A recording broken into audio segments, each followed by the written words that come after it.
and welcome to another special episode of Zapped to the Past. I am Adrian Mills and joined as always by Mr. Graham Raddings. If you haven't listened before, it's a podcast where we discuss games that were released for the Commodore 64. You usually going through the magazine Zap 64 in a chronological order, but not this week. We missed games out back then. When we first started this podcast, we were only doing select games from the first few issues of Zap, so we didn't cover everything. So in a series of special episodes, we're going back and picking up those games that we never looked at back then. And this is the fourth. I think it's the fourth one, isn't it, Graham? Is this the fourth? This is the fourth one of these. Yep. Yes, this is the fourth one. So we're going back to look at another 4 games that we never looked at back then. So it's another one of them. You've heard these before. We like doing these. We think we can then say once we've done all the magazines, we've done every game that was covered. We did every game, apart from the strategy ones. We've done them all, apart from the strategy ones and those ones that we claim should be in the strategy. In the strategy section. So it's another one of those. So like I said, 4 games, odd games. We've got a couple of arcade conversions, sort of an old classic and something very odd, something very strange. Something very strange indeed. So it's another one of these. I'm not going to spend too much here in the intro. I think we're just going to get to the games. There's 4 of them, and obviously this is because we're away at work and things like that. So, but we wanted to make sure that you had something to listen to this week, and we took that opportunity to then go back and have a look at these games. So, without further ado, should we get to the first game, Graham? I think it's time. Let's get to that first game. And our first game in the games that we've gone back to the past to pick up from the early issues. This is from issue 3. This is Gates of Dawn. Graham, what's it like at the Gates of Dawn? Delta Dawn, what's that flower you've got on? This is Gates of Dawn, isn't it? Ooh, $8.95 back in the old school pricing, aren't we? 64% though. Okay, 3/4, an early 3/4 nearly. This was published by Virgin Games. Got to be one of the first they ever published around that time. And it was coded by Charles Goodwin. He did Strange Loop. Do you remember that? I do remember Strange Loop, yeah. Strange Loop, yeah. So interesting. That was an interesting old thing, isn't it? So Gates of Dawn, what's it all about? Now, for the first time, Gates of Dawn will release you into the world of the dream. You must travel through these timeless passages as the knight of a bygone age. Much of what you see will not be as it appears, and conversely, much will happen that you cannot always see. Total, honestly. Inhale deep. Remember, dreams are a sleeping fantasy where nothing is too fantastic. The impossible seems to become reality, so prepare yourself to enter to the Gates of Dawn. What? Anyway, playing the game, you begin your dream dressed in armor and armed with a sword. You can check the path you take on the chessboard map. As you encounter objects and pick them up, they will be listed on the inventory just below the map. Use the control key to arrange them in the most useful order. Whichever item is at the top of the list is the one waiting to be used. Press any function key to see the list of possible commands. There is a variety of things you can do. When you have highlighted the command of your choice, press the button to choose it. Sometimes you will have to explain further exactly what you want to do. You will have to type this in via the keyboard. The prompt at the bottom of the screen will keep you informed. If you wish to enter into combat with anyone or anything you may meet, make sure your sword is ready for action by being at the top of your inventory. Then press the joystick button. Okay, The controls. This is controlled in joystick port 2. The controls allow you to move left, right, forward, or backward. When you approach a doorway, you enter automatically. The following keys are also necessary. Control allows you to select the order of objects. Spacebar allows you to pick up objects. Function keys, pressing these function keys allows you to choose the command listed. Fire button when walking around with the sword at the top of your inventory will use it. When selecting a command, it will operate that command. And up arrow pauses the game. And then there's the description. It says the screen layout. The column on the right-hand side of the playing screen shows a variety of information. The top section resembles a chessboard. It keeps track of where you are in your venture and your travels. Directly underneath this is a compass. Underneath the chessboard map, you will see an inventory of objects collected. The very bottom of the column indicates lives left, strength left, and your current score. This bottom section is overwritten by a list of commands which you must choose from. These appear when you press any function key. You will encounter many items apparently left lying around. These have strange and often surprising uses. That's the description of the object. So this is a weird old thing, this. So yes, it is. You control a knight who's got to discover the mysteries of the mind. This is from, I think it's from the Moby. To do this, 4 objects must be collected: iron, stone, fire, and ice, so that they can pass through the gates of dawn. These objects are scattered in the maze. The maze consists of 64 rooms, which are displayed in a 3D view with the walls bearing garish patterns and colours, giving them a psychedelic look. No shit. The rooms are usually filled with monsters. As the player navigates between the rooms, a map in the top right of the screen charts your progress. An arrow below it indicates the direction you are facing, and it's up to the player to keep an eye on the arrow later in the game. Players start the game with 5 lives, a strength of 10,000, and a sword. Player either loses strength or one of their lives when they touch certain monsters. The game ends if the player loses all their lives or strength. The sword can be used to destroy monsters as long as it is at the top of your inventory. The inventory can only hold 5 items, with the items being held at the top, the one that can be used. Said object can be examined, dropped, or used. Pressing the relevant key will present the player with a list of verbal commands. Examine gives a small description of the object being held. Drop allows the player to drop the selected object, and use allows them to perform an action with the currently held object by typing in an action they wish to perform. These commands must be selected within a short period of time. Quite the psychedelic experience, all this, though, when it comes down to it. Yep. When the game first starts, you appear in kind of as a blocky kind of knight. But now the graphics aren't objectionable in this. They are of a type and they are a bit weird, but they are quite big and bold. You're kind of a knight sprite, quite in modern day games. This would be cast as kind of a nice retro look to it. And then you've got a door in the background. Then you've got this weird kind of effect on the walls, of which have quite vibrant colours, purples and greens and pinks and yellows. You'll go through you'll go towards the door initially, and you won't go through the one at the thing because you can't. That's the gate. That's the main one you've got to get to at the end. So you actually walk towards the screen. Remember, it's kind of 3D, and then you'll go through a doorway animation of varying types and colours, and then you'll end up on the very first screen that you're fighting against. Now, in this particular one, there might be an enemy bouncing around, or there might be a pathway that you have to walk on, or might be another door that you've got to try and get to. And the idea is that you just wander around this maze of screens, trying to find these objects and either avoiding or hitting with your sword the various enemies, which are of different types. Bats, knights sometimes that wander around. There's balls that bounce around. It's a strange old thing. It reminded me of an early blocky version of Dragon's Lair, actually, in a weird way, graphic styles. Yeah. And you indicated when we were chatting about this briefly that you had said it had a nightmare vibe to it, which I can sort of dig. I can see. I'll let you maybe explain a bit more about that, but I can sort of see where you were coming from. And I guess that's true. I mean, you control this knight around the screens looking for those things. And various enemies appear. I said the bats, from bats to balls, demons to God knows what. The colour scheme is wild, though. You may even think you've run mushrooms or something, or maybe they were the pizza you just had. Maybe they were the wrong type of mushrooms. I don't know. It's very trippy. And other than that, it's an odd and somewhat unique idea and experience. This kind of 3D view is weird for the time, and that's what I like about these early games. They just went a bit wild with experimenting on what game formats there are and what it should look like and how it would play out. And this is a very experimental game in that.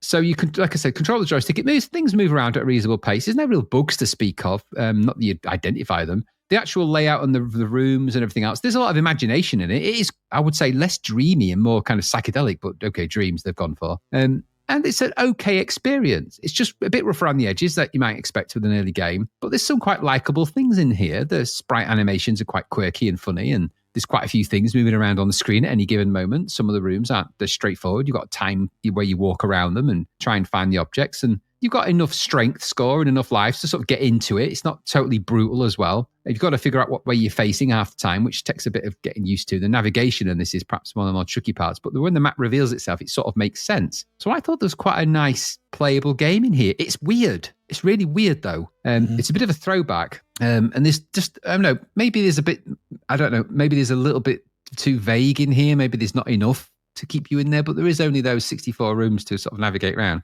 So I think what it is, as an early kind of 3D maze puzzler, I'm not sure what they were smoking. Well, I'm pretty sure I know what they were smoking. And it wasn't Lambert and Butler, was it? Or Benson and Edges or Marlboro. You know, there's something, Camel, maybe, something stronger, definitely. But for whatever loco weed led them to make this kind of crazy experience, it's Minter-esque style quality of crazy visuals and stuff bouncing around and ideas. This is a load of ideas thrown into what almost makes a game. It just lacks the development cycle and the team of people required to make this game more tangible, which would have happened in maybe another 2 years. But ultimately, at this particular time, it's a very different experience to what other things were probably coming out at the time. It's quite imaginative. It's got a sort of a vibe to it. I quite liked it in its own kind of quirky logic. I don't know whether I would give it maybe it's at 60s is maybe about right, maybe a little high. I don't know, because it's not that amazing. And there is kind of a weird little bit of music to it. But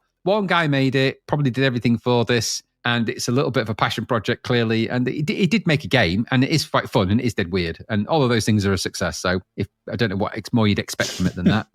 So I quite liked it for its weird quirkiness and its unusual brevity and strangeness. It's the reason why the Strange Loop guy made it. But what did you think? Yeah, I'm pretty much the same. It's a strange old game, this, isn't it? I wasn't quite sure what to expect, but and I wrote the same thing. It's always interesting to see the experiments going on in the early years, trying to see what worked, trying to figure out what games are, what they can be, how they sort of must look, and this kind of weird 3D. But there are, there's some elements to this that I really like. I love the interstitial room walking with the animated night. Yeah. And that little sort of chord progression, as you sort of that like in time with your animation. I was like, oh, that's really cool. And the detail on the bricks, really close. That was really cool. And the way they changed color, I loved it. I'll say what I mean by that reminded me of Nightmare. You enter a room, there's a room, and there may be a monster or a puzzle, and you have to figure out what to do. I mean, that's essentially Nightmare. Yeah. And you are, the way you look in those kind of things, you're a knight, you've got that helmet on. It was just, obviously the Nightmare has obviously the kids helping each other, but it just felt in that kind of space, you're moving from sort of 3D room to, and the fact that it's in 3D, it's like a weird version of that. And that felt, but I also had the Dragon's Lair kind of, I think this was probably inspired by Dragon's Lair because you're going from room to room solving a weird sort of thing. And the doorway thing was kind of a thing, wasn't it, in Dragon's Lair? So the visuals and sound are interesting. It also brought to mind Scarabaeus. Yeah, I can see that. I can see elements of sort of 3D. Yeah. Obviously, that's a bit more fluid than this, but this is kind of the early attempts at 3D to do something weird. I read the instructions. I had a clue really what to do, what the overarching quest was, and things like that. It was just kind of just going from room to room, picking stuff up, trying to solve puzzles and stuff like that. I felt weird. It's like something from another dimension, like a game development pathway not taken, a weird sort of interstitial sort of, just bled in from some other kind of weird space where this kind of, trippy walls and 3D weird animation and knights running around in this kind of staccato animation stuff was going on. Strange old game, weird old game, but I have to say, I did like it. I wasn't expecting to, because at first it's kind of off-putting because you're like, what the hell is this?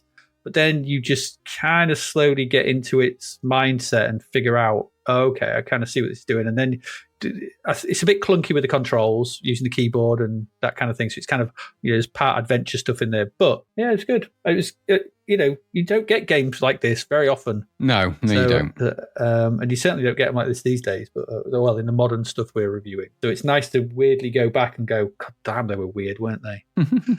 But yeah, I quite enjoyed it. Gates of Dawn. Who knew? There we go. That's our first one that we missed from back then. Let's move on to our next one.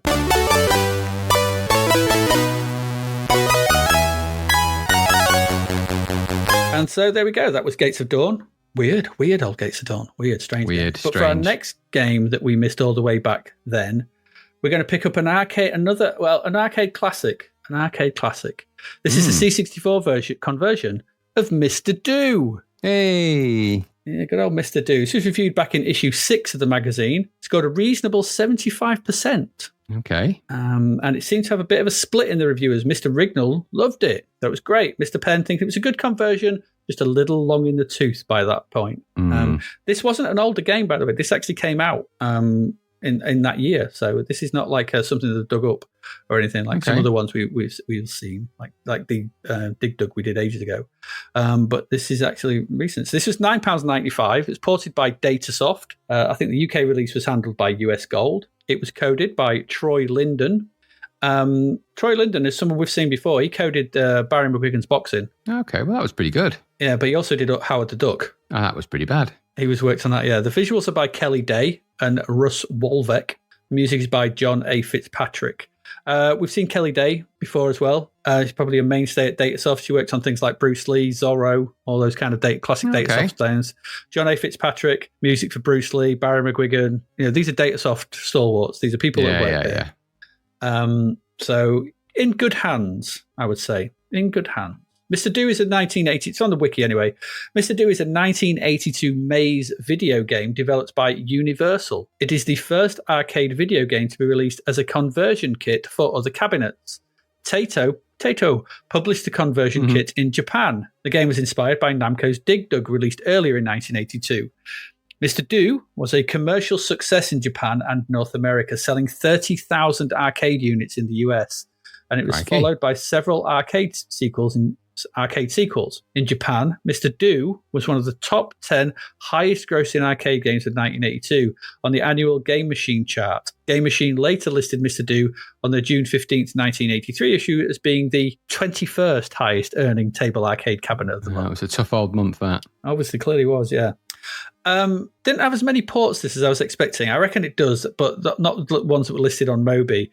But this was ported to the Apple II, the Atari 2600, the Atari 8-bit, ColecoVision, C64, the FM7, the Game Boy, the J2ME, MSX, the PC-98, the SNES, the Tomy Tutor, and the Wii. Okay. The Tomy Tutor. Oh, well, that is. No idea what that is. Tomy games. Like all of these things, there are probably loads of unofficial ports to other machines, so I'm pretty sure there's like a Spectrum version of Mr. Do, there's an Amstrad version, there will be. There'll be not, knockoff versions, but it's what it is. But I have to say, the C64 version stands up to the original very well. And I'll just preface the rest by just mentioning the aspect ratio. In the arcade, Mr. Do, tall and thin. It's that old classic, it's tall and thin. The play area was a grid that was 12 across by 14 high. I thought it was thinner than that, but that's what it is. I counted the grid. In the C64 version, they've made it 19 across by 9 high. So they've kind of flipped onto its side, kind of similar space, but they've just done a bit, they've done what they can with the space. You've got a very tall long by, 4-3. So the C64 version starts off with some credits before we get just basically a blue screen with some credits on. Before we get a solid approximation of the arcade title screen, it's got the Mr. Do logo in big old bold letters, and there's some options below it. One of the options is weird. You can toggle the music off or on and change the player 1 and 2 from right-handed to left-handed. So I tried doing this to see what it meant. I was like, well, what's it matter? It's a joystick. How strange. But it rotates the controls 90 degrees. That's weird. I know. So left is up is right, down is... doesn't make any sense. Right is down, and down is left.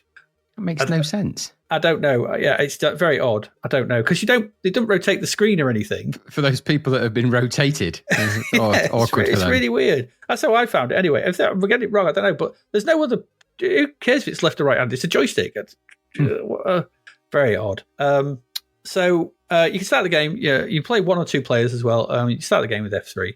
Once done, with changing the number of players in F3. Once done, pressing fire in port 1 starts the game, and you get the original and very familiar Mr. Do opening ditty plays, starting the game off. It sounds and looks like Mr. Do. So for those who do not know, the object in Mr. Do is to tunnel through the dirt and collect all the cherries or fruit that are on the screen, and that's basically about it. You're chased by a number of creatures through the ever-increasing maze, because as you dig away at the dirt, you create more tunnels. It's like Dig Dug. So you can see where it's taken its inspiration from Dig Dug.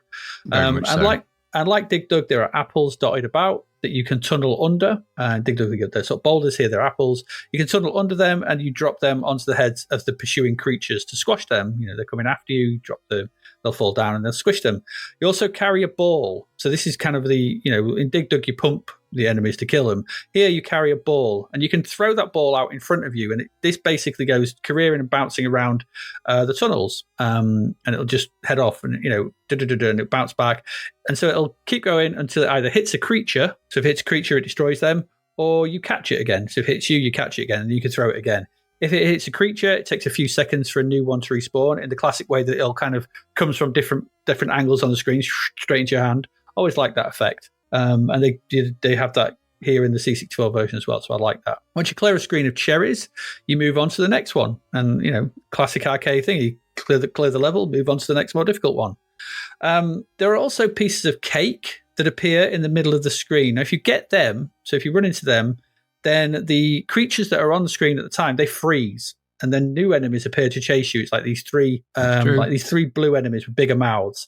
And so you have to be careful with these, because if you drop if they're all chasing behind you, they kind of move together. If you drop the apple onto one of them, it'll kill the first one, but the second one will then eat the apple. You've got to be a bit more clever with how you sort of try and kill these.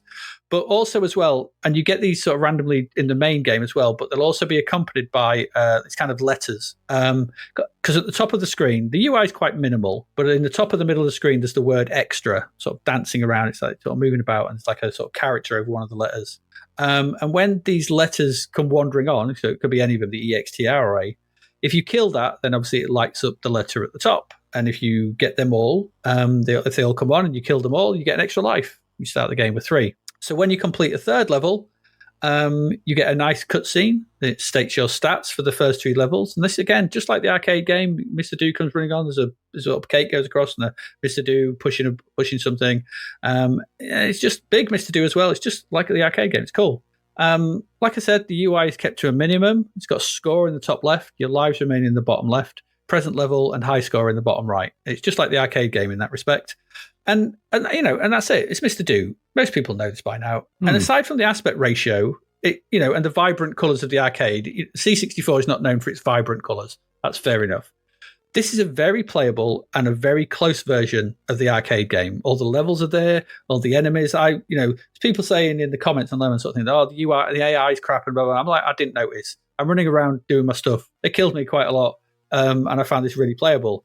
It's got all the extras. It's got the music, the interstitial, the sound effects, the music playing through the levels, different sorts of, the bits of music overlay. I thought this was a really, really good version of the arcade game. It plays fast. Once you get used to the controls, kind of leading Mr. Do to turn. You don't push it when you need to go. You kind of just before, so he'll go up or left or right through the tunnels, creating the tunnels, because you kind of have to work that a little bit. Get used to that. It plays well. You're navigating the dirt. You're eating all the cherries. You're avoiding the monsters. It's just as enjoyable as it was in the arcade. I had loads of fun on this. It's tricky. I find it quite, as any of these arcade games are. The difficulty comes in that risk reward element of this. You can just go for the cherries and progress, but you won't get a very high score. Or you can try and take out the monsters and lead them in and drop the things on them and get the extras and get all those kind of extra bonus bits to get the high score. But the longer you are playing, the faster they get, the more chance you are of getting hit or getting, because you're obviously opening up more of the maze. So it's harder to sort of avoid them because they'll come wandering around and they'll come from different directions. So it's that kind of classic arcade heritage where you can just progress forward and probably get through a lot of screens, but you won't get as high a score as someone who hangs about and tries to get everything. No. It's that. And that works here, and it works very well. I thought the sprites were good versions of the arcade originals. It looks like Mr. Do. The monsters look like the monsters in the arcade game. And everything plays and sounds exactly as it should do. This is a game that the C64 was almost made for. Yeah. And they could have done it. They could have got it wrong, but I'm pleased to say they didn't. I'm with Jazz Rignall on this one. I think this is a really, really good version of the. It's not arcade perfect because of the ratio, but I think it's a really good version, playable version of the arcade original. And if you had this at home, I get what Gary Penn was saying. Like, it's 3 years old. It sounds trite. It sounds, like not trite. Quaint now to go, this game's 3 years old, it's way out of date. It's odd, how things were moving so fast back then. But here in the here and now, this is a good version of Mr. Do. I really enjoyed it. What did you think? Yeah, it's good. I've always liked Mr. Do. It's a nice little throwback to a good old-fashioned arcade style. I used to find myself playing this a lot on MAME, actually, Mr. Do, because it's quite a musical game and quite nice in that way. This is basically the same, I think. It's maybe a hair slower, a little tad slower than the arcade, I think obviously. A little bit, yeah. But that's not necessarily a bad thing. The challenge is still there. The maze-like aspect of the game is there. The characters chase you about. Dropping apples on the red is satisfying. Collecting all the cherries, and as you collect them, getting the tones to sort of go all the way up and getting the bonuses is really cool. It plays exactly like the arcade in every way. It even sounds exactly like it. So I thought this was a really, really, really good version of Mr. Do. It got a bit of unfair pasting, I think, in the old pages of Zap because it was, it's so old-fashioned, it's so old, it's a throwback. It's like, look, it's a good game and it's a good conversion of that. And it weren't like you had rich pickings back then either. So don't go telling me that there was this sea of amazing games. We've played them all and they're one. So this is a particularly good version of Mr. Do. It's a better version of Mr. Do than Dig Dug was of Dig Dug at this point. So I think this is I think it felt more like a really good arcade conversion. And let's face it, there's quite a lot going on that as well. So it's competently programmed and put together. I thought it was pretty damn good. I've always had a soft spot for the Mr. Do games, all of them. And there's loads of them. But this is a good version of Mr. Do. And the sound particularly I was impressed with because it sounds exactly like the arcade. It's got every jingle of the arcade is in there. It has all the track sequences in between levels as well. Yeah. You can't ask for more. This is a better conversion than Pac Man is of Pac Man. So I think it's good. Yeah. And there you go. So we like Mr. Do. Mr. Do done good. Mr. Do. No, not Mr. Do. It's not Mr. Do. It's Mr. Do. Mr. Do. Mr. Do did good. Yeah, good. Yeah, Mr. Do did good. There you go. So that's one we picked up. So that's that. Let's move on to our next game that we missed back then.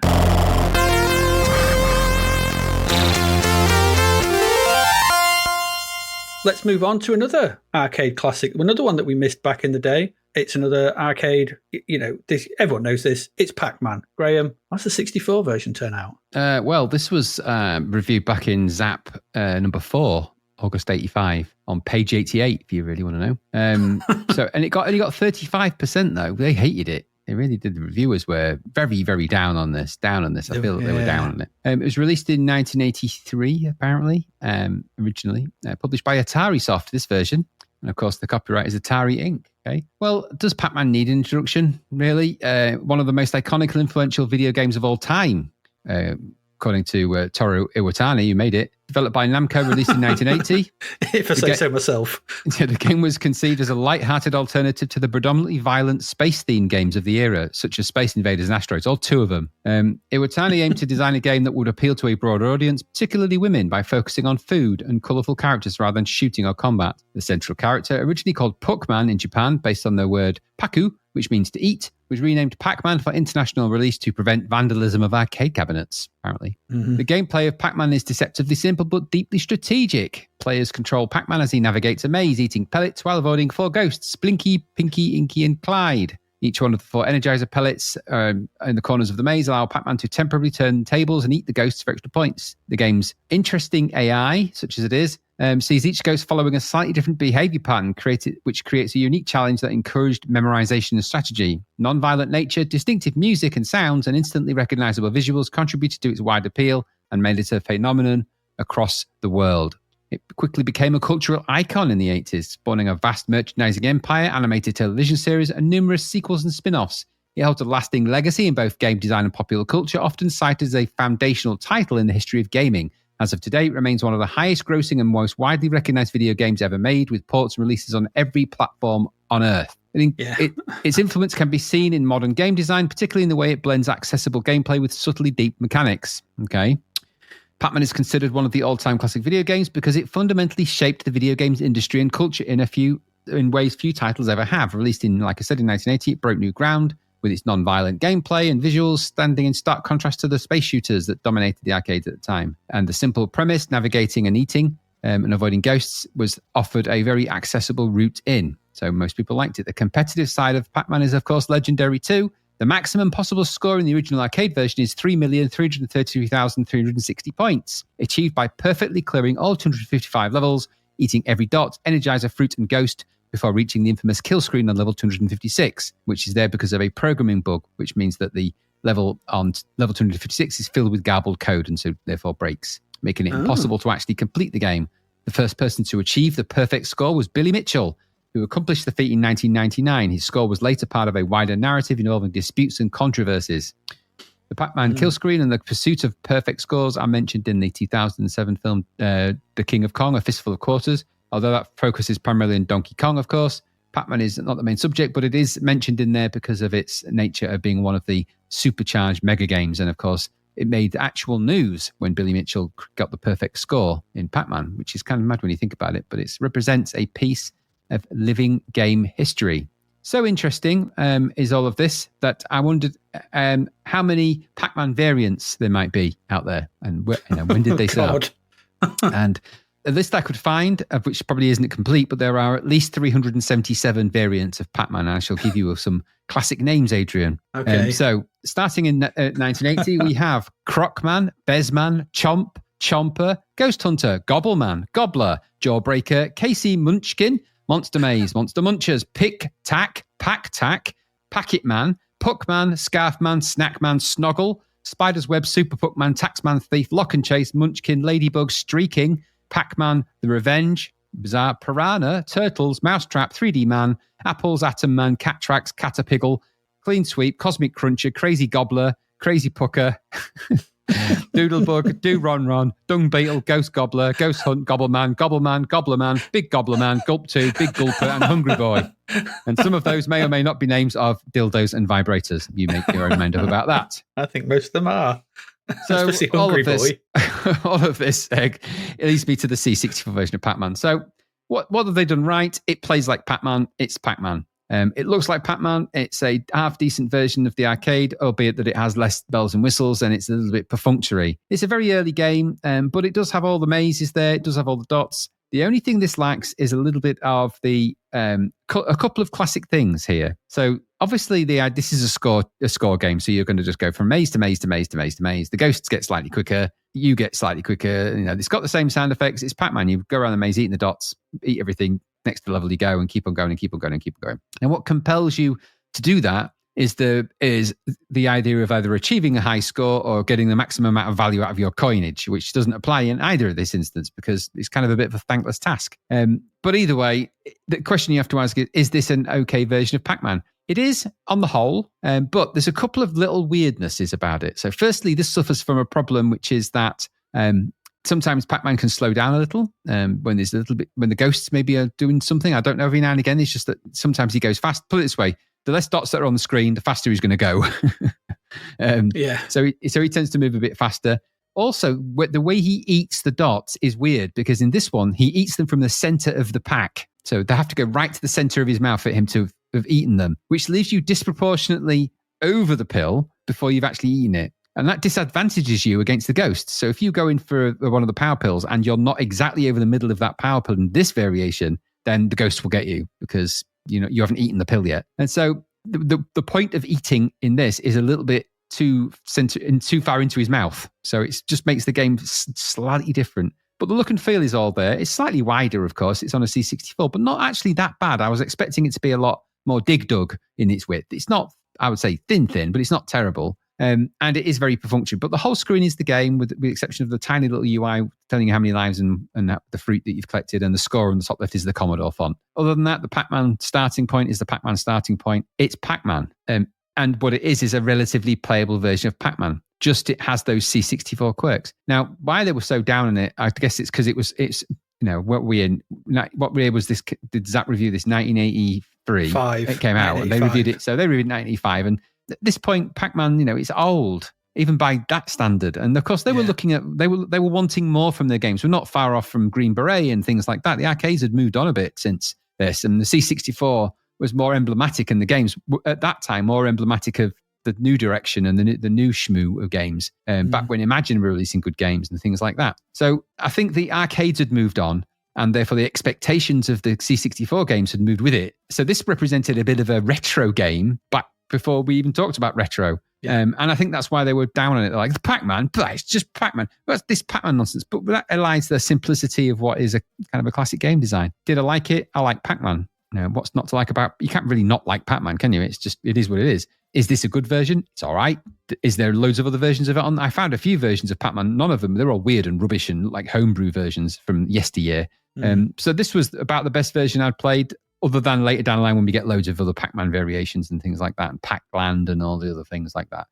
It's a version of Pac-Man, and it's okay. I don't think it deserved the fist beating that it got from Zzap. But nor is it perfect. But it's Pac-Man. So it was all right. What did you think? Yeah, pretty much the same. I'm no arcade Pac-Man aficionado, but this seems like a decent version of the arcade to me. It's a bit squashed. I've no idea if the ghosts have the same AI as in the arcade. I'm guessing not. I've seen comments that they don't, but who cares? But it looks like Pac Man. They are a bit. They tend to leave you alone a bit much. Maybe it's a bit easy. And it looks like Pac Man. It plays like Pac Man enough for me to quite enjoy it. It gets better as it goes on when it starts to pick up some speed. The dot munching for the dot munching and chasing. Gets more hairy as the power pills last for less and so on. So it improves when you play it for a while. It's a decent. It's an okay version. Kind of 1983. Now, I wrote something about I think 35% is a harsh score for this because it is what it is. It's Pac Man, but 10 quid is a bit of a steep ask in 1985 for a 2-year-old game. Yeah, that is true. And I think take that into consideration. And I think it's one of those things, isn't it? Like in the there and then in 1985, like you rightly said, it's like, oh, Pac Man, it's just an old game. Who gives a shit about Pac Man anymore? We've got Summer Games 2 coming out in a moment, and Hypersports and Way the Exploding Fist and Frankie Goes to Hollywood and all these cool new things. And Pac Man, so I get it. It's just one of those things where time has Pac Man has stood the test of time because of its simplicity, but in then maybe probably not. Probably people weren't talking about Pac Man anymore at that point. Conversations change. But it's, it's still got that same addictive nature, the original. So I don't know. I get it. Just won't consider the classic at the time, I think. They said it felt dated and out of time. As it came out in 1983, it's pretty impressive. I had a bit of fun with this. It's probably not the version you go and play these days, though. You probably play the arcade version because it's obviously the de facto version. There's easy enough routes to get to that.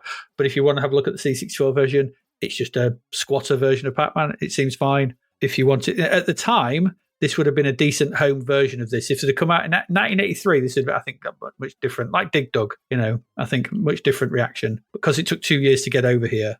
That was a bit of a problem, but it's an okay version. It's a C64, early C64 version of Pac Man. It's impressive for 1983 as a conversion of the game. Yeah, I think pretty good. But there you go. That's Pac Man.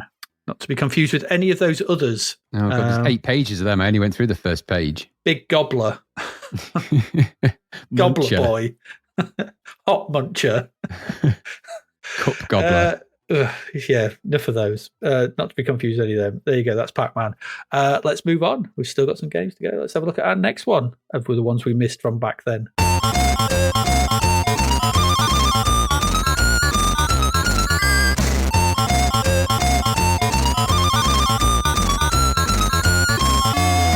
And our next game that we missed back from then, well, it's a weird one, this, but I did want to look at it. So this is Encounter, Graham. Originally, this came out in 1984. Wowzers. A seminal classic from Paul Wokes that is Encounter. It was £8.95 when it was released all the way back then. And it was actually covered in Zap as a past blaster, they called it. It should have got a sizzler, but they didn't because it was past blaster. They gave it 90% in issue 5 of the magazine. All 3 of the reviewers loving it. All of them. All Sumner Jazz Ring, Gary Penn, all thought it was great. So, so this is Encounter. The publisher was NovaGen, and the creator was one Paul Wokes. And he would obviously go on to do Mercenary. He did. Which is also heralded as one of the seminal games on the machine. And, whilst we appreciate it technically, it's never for us. Yeah, not by us, though. Right. By us. We do appreciate it technically, just we don't like it. Just It doesn't engage us. But does engage people. Some people would say, you're a hero, kid. Not me, though. I love Krusty. I love Encounter. I love Encounter is a different kettle of fish, though, altogether. Different kettle of fish. Interestingly, this was the first game to feature, I read that this was it. I'm not sure if someone's having a joke, but it's the first game to feature the Nova load on the C64. Probably was. Yeah. But I think though, that I had this on a turbo tape. I think this was on... Yeah, I had that vibe. I think this was on the classic turbo tape because I don't remember having this as a separate load anywhere. I don't remember having the original. I just remember it being on the classic 83, 84 turbo tape. I could be wrong. Don't know. But I know I had it from somewhere. Anyway, because I played it loads back then because there was nothing else like it really. But what is Encounter? Okay, so from the instructions, this is the scenario. Follow me to a galaxy far, far away where your starship is in orbit around a strange new world. You set off in a probe for the planet's surface to take a closer look.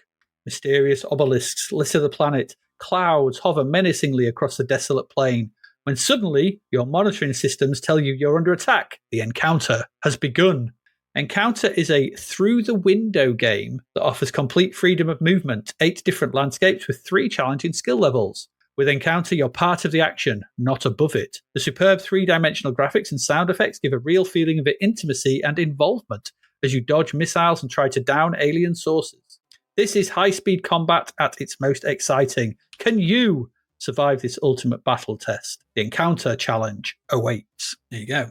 Ooh. The game loads up. We get a brown title screen, and it kind of belies the technical merits of this game because it's like all made up of characters and character graphics and sort of a bit of an oversized font. It's a weird title screen. It's very plain, and you got an option from difficulty levels, so you can press F5. I think changes the difficulty level from novice or F3.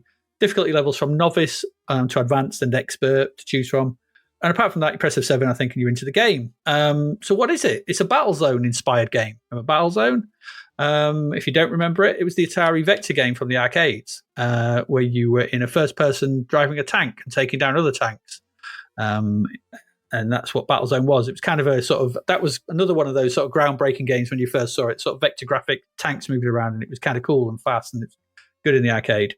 And that's kind of what we have here, but only we're not using vectors, but we've got solid 3D here, and it's fast solid 3D at that, which is pretty impressive for 1984. The screen is split with some UI at the top and bottom, and your window to the world, as they call it, taking up about half the screen towards the upper part of the display. The UI at the top shows your score, the level you're presently on, the enemies remaining that you have to kill, and your remaining shields. At the bottom, in the center, is a scanner to show where enemies are in relation to you, and 3 bars of red, yellow, and blue. So you move around the battlefield in first person. To intents and purposes, it's a first-person shooter, this, with up and down moving you forward and backwards, left and right rotating you, and diagonals to move whilst turning. There are a number of obelisks on the battlefield that you cannot drive through, and they kind of sort of give that, when you're moving, they give the sense of speed because it's flat colours, flat ground, flat skies and stuff like that. But when you go in, these big chunky obelisks are there, and they'll be zooming around them, and everything moves pretty fast. So after a little while, you'll hear a sound, and if you can see it, a small white portal will open, and an enemy saucer will appear. And these will sort of rove around left and right, and you've got to track it down and shoot it. And that's kind of it. You have a number to shoot down. It tells you at the top. And you've got to shoot that number down to complete the level. So when one of these saucers appears, if you can't see it, the yellow bar on the UI will flash to let you know that a saucer has appeared, because it might be out of range of your scanner. When they're trying to attack you, they'll move around. Every now and again, they'll shoot large sort of projectiles at you. These are massive, large balls, and you've got to avoid them. You've got to get out of the way. They're coming straight for you, so you need to rotate around, because you can't strafe, so you need to rotate to get out of the way of them. If they hit you, you'll lose one of your shields. And when they do fire at you, the blue bar flashes as well to let you know that you're being shot at. Okay. When you destroy every one of these, another one may appear, but intermittently, you'll get a sort of warning like, whoop, a fast-moving missile will be launched at you, and the red bar will flash in the UI at the bottom. These are hard. They move at you, and they aim in on you, they home in on you, and they're fast. To get away from these, you've got to be reversing away from them, because you can't get out of the way. You've got to be reversing away from them, try and shoot them. If you don't, it'll hit you. You'll lose another shield. You have 10 shields, I think. If you lose all these, it's game over. But if you manage to take down all the enemies, then a portal to the next level will open. So this is a big black square opening within the level itself. You drive into it and then drive forward through it. It kind of envelopes your view.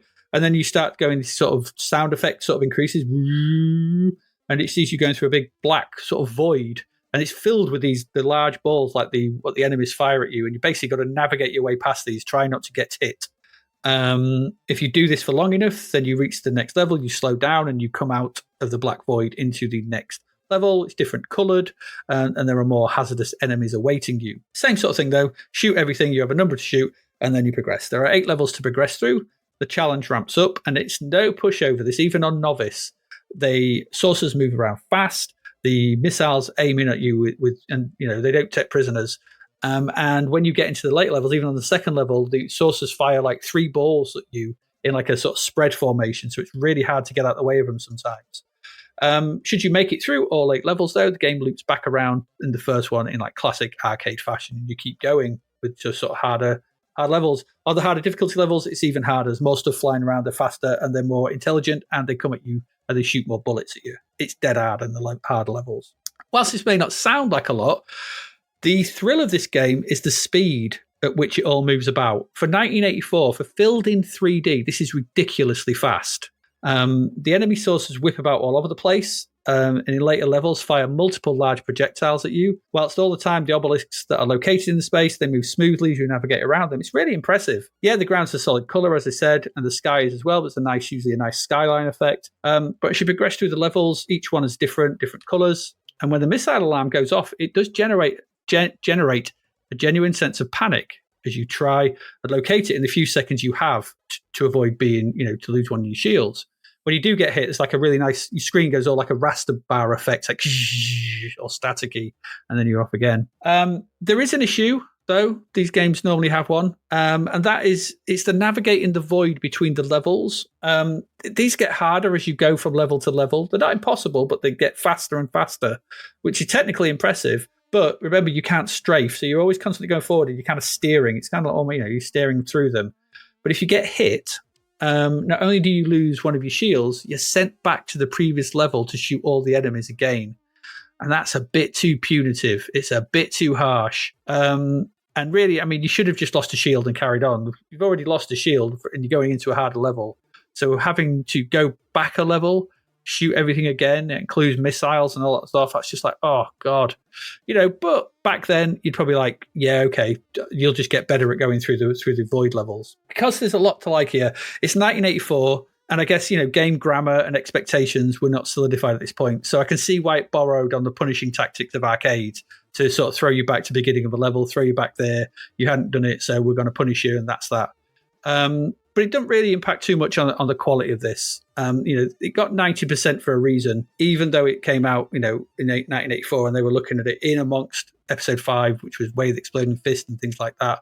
It still manages to impress, and it still manages to impress this today, I think, and it still feels fun to play. Chasing down sources is still a blast and satisfying. Taking one out, seeing the explosions of diamonds go off in every direction is still supremely enjoyable. And just moving about in this is fun to do, just whipping about in the tank, because you're like, this is 1984 on a C64. We're just not used to seeing this. And I don't think we ever saw this again as fast.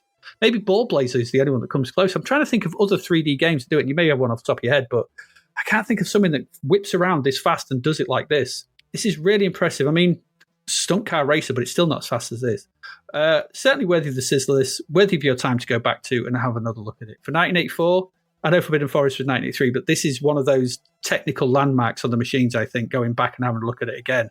It's really impressive. It's still a really good blast today. It's simple, it's fun, it's fast, it's invigorating. I really enjoyed it. Encounter, what a game. What a game. What do you think? It's zippy, I suppose. I'd have played, back in the day, I'd have played it, and back then I'd have loved it, I think. Quite like these kind of viewpoints for these kind of games. That Buck Rogers style, the viewpoint, I guess. Very clever coding for the time. Not sure what technique it's particularly using, but it's quite clever the way it's done. There's not a lot of detail there, so it's relying on being able to maneuver the graphics around pretty speedily, which of course it does. The real sense of speed and direction reminded me of some of the really early Unity games. When Unity first came out, you got a lot of these kind of things. When you used the basic 3D objects, they were just kind of pill shapes. Yeah.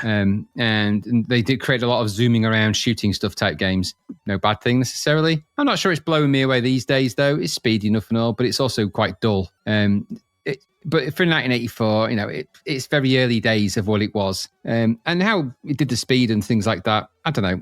I think what this probably did was solidify, because it's a Battlezone variant, and it's a really good version of Battlezone. And it is, like you said, solid, speedy, fast, and that's playable in of itself, no problem. I think it was what it didn't do which surprised me. I'm surprised this didn't influence more games of this type, and people to sort of look at the code and figure out what they were doing and make more of these. So I don't know quite why that didn't happen, because normally when a game like this comes out and there's a very expedited viewpoint and 3D speeding around, people rip it off quite spectacularly. Maybe that happened and we did not seen any of them. I don't know. There's a lot to it. I quite like blasting things around. It reminded me, or should I say Skyfox later reminds me of this. That viewpoint becomes very Skyfoxy, and there's a few games that sort of take this kind of way of playing to the sort of next logical level, but I think they're still missing the point of this. I don't know. I liked it. I just think it's very basic for what it is of its time, but at the time, quite revolutionary. And there was nothing else quite like it, as far as I remember. No, I don't. I can't remember anything. Pretty good, all said and done. You'd have been quite impressed on the big TV if you plugged your C64 into the big telly in the lounge. and brought this bloody thing up, zooming around, everyone would have had a real wow factor at the time, because then prior to this, your big TV experiences would have been your multi-game things and maybe the Atari, something like that. Well, this has got more grunt and ferociousness about it than any of the Atari games of the equivalent. So I think it would have been, everyone would have been a bit wowed by this until something like Where the Exploding Fist came on, which would then really have wowed people, which you from your experiences, but that it did. Yeah. This does have its wow factor because of the time it was made, and because I don't think it was ever really equaled in its speed of 3D like that. I just don't remember seeing any of them that have really done it that way. But it's a good game. I just don't know. It hasn't dated very well because it's so limited, but a lot of 1984 games could have that criticism leveled at them, really. Let's take it for what it is. Very interesting game. Interesting that he didn't adopt this technique for Mercenary, which would have perhaps made it a bit more playable for me and you, because switch to vectors meant that we really hated it. But there's a very talented programmer behind all of that, irrespective of that, and clearly the guy knows how to maximize the hardware and was really thinking well ahead of the game back then. So kudos to him for that. And an interesting little historical footnote for the C64, really. It just surprised me that it wasn't more influential than it probably deserved to be. So. Well, what got me was that I thought that someone asked on the Patreon, we'll probably do it in the podcast at some point, but just to sort of reference it here, someone asked sort of what game on other machines did you miss? And one of the games I mentioned was 3D Death Chase on the Spectrum. And I think you could have probably used this engine to do a decent version of 3D Death Chase. Yeah, absolutely. And why didn't they adopt this kind of viewpoint for when you're on the ground games? For things like Rescue and Fractalus, yes, you could still have had the fractally bit, but maybe when you get down to the ground level, just this speed increase would have greatly improved some of that, I think. But I mean, it's not a terrible game in of itself, but what I mean is it just seems like this has got a great engine that didn't influence as much as it perhaps should have. I don't know why. Who's that? Who's the guy you mentioned, the guy who does the sort of C64 tech breakdowns? Can't remember his name. Oh, as soon as you said that, his name's gone straight out of my mind. Martin Piper, I think. Martin Piper, I think. I wonder if he's covered this, or if not, maybe it's one to suggest. Yeah, I wonder if he has. It'd be interesting to see. Actually, I'll do a quick check on YouTube, and then I might suggest it to him, just as a historical novelty. I don't think he's done any for a while, actually. Maybe I'll have a look. But I think this would be a good one to see how it's moving that stuff around. It's probably simpler than you think, but it's the speed at which it's doing it. Be something daft. I mean, I think they're enlarged sprites, all said and done. But I don't think there's any magic to that because of the speed they're moving. They have to be hardware sprites. There's nothing. It's got to be moving hardware. It's definitely not moving stuff through memory, screen memory. Not at that speed on the C64. Yeah, maybe. But how he's done that multiplexing, well, I mean, they are single color as well, which is advantageous. But we'll see. It'd be interesting. See, ask him. There we go. Encounter, still a very, very good game and a very interesting technical. What could have been? What could have been? I think.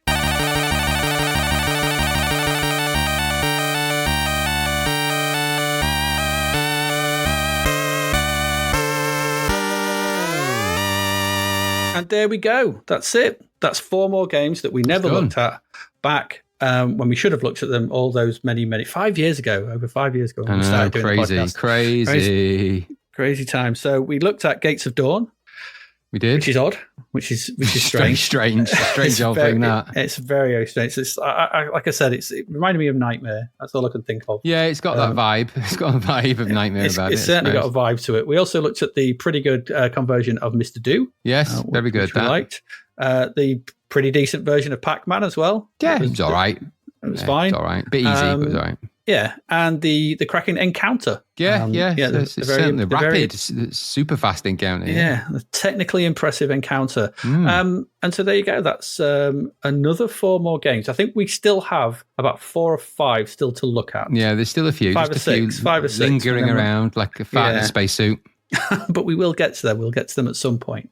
Any thoughts on those games, Graham, that we've looked at? Mr. Do's always been a classic. I like that. Pac Man. I ended up going really far in Pac Man on the C64. Like I never get that far in Pac Man. So I was playing. It was like I felt like Steve Weed for a second when he was on Donkey Kong, obviously. But I got really far. I was maybe like 20 levels into it. It's really far. I know, crazy. So I quite got some mileage out of that. I just felt like once I got so far, I was like, I can't stop now. And it was just really weird. And it gets quite fast too. As to the others, it's just strange, aren't they? So strange. But it's good to revisit some of these ones and to close that loop, I think. Close the loop. Yes, indeed. So that's it. Basically, it's a quick, bite-sized episode, but just to get those games done and out of the way, and you had something to listen to.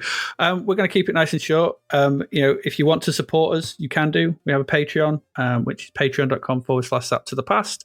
Get the episodes early, get them ad-free, join our Discord, and get sort of access to Ask the Podcasts and the Breadbin Awards and the 200th episode, which is fast incoming. And we'll sort of be involving everyone in that. So, sign up, get yourself on there.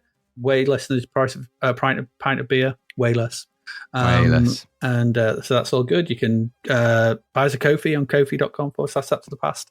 All good. Or just come and have a chat on social media if you want to. Get involved. Yeah. Or go and buy our merch at zappedtothepast.shop. It's all there. It's all right there for you. Right there for you. It is right there. Next week we resume coverage of December 1991. So we carry on with that. We've got 3 more episodes and then we're done with 1991. And then we're on to the Breadbin Awards. So, if you want to be part of the Breadbin Awards, just sign up to Patreon. If you want to tell us what you think, we've got stuff to do, things you might want to sort of comment on. We have our Patreon Awards in those. So, if you want to be a part of that, then you know what to do. I think on that note, we will let you get on with the rest of your week. I like Mr. Do and I liked Encounter. They were my two of these that I like going back to. 2 for 2. On that note, 2 for 2. On that note, I have been Adrian Mills. I have been Graham Raddings. And you have been listening to Zapped to the Past Goes Back to the Past. We'll see you again next week where we come back to the present, which is also in the past, I think. Something like that. Anyway, see you then. I've got a bit primer. Bye. Thank you for listening to the Zapped to the Past podcast. We hope you enjoyed our deep dive into the world of Commodore 64 games, as well as the music, films and TV from around the 1980s, driven, of course, by the issue of Zap 64 magazine published at that time. We will return with a whole new batch of games and stuff to talk about next week. Until then, if you want to listen to or download previous episodes of Zapped to the Past, and why wouldn't you, they can all be found on our website at zappedtothepast.com, as well as being available on Podbean, Apple Podcasts, Google Podcasts, Spotify, Deezer, Audible, Player FM, and, well, pretty much anywhere where we can upload them. By the way, we do always love to hear from our amazing listeners, so if you'd like to contact us about anything in the podcast or beyond, you can do so by emailing us at zappedtothepast@gmail.com. We're also active on Twitter under @ZapTother, as well as Facebook, Instagram, and most social media platforms. Just search for Zapped to the Past and you'll find us. Oh, and if you like the podcast and what we're doing, please do like, share, review, rate us. It really helps. Something, apparently. The Zapped to the Past podcast is written and produced by Adrian Mills and Graham Raddings and recorded at Flaky Bits 2.0 Studio. All opinions expressed are those of the writers, and while we indeed love Zap 64 magazine, the Zapped to the Past podcast is not affiliated with it in any way. Stay safe, see you next time, and remember, we play these games so you don't have to.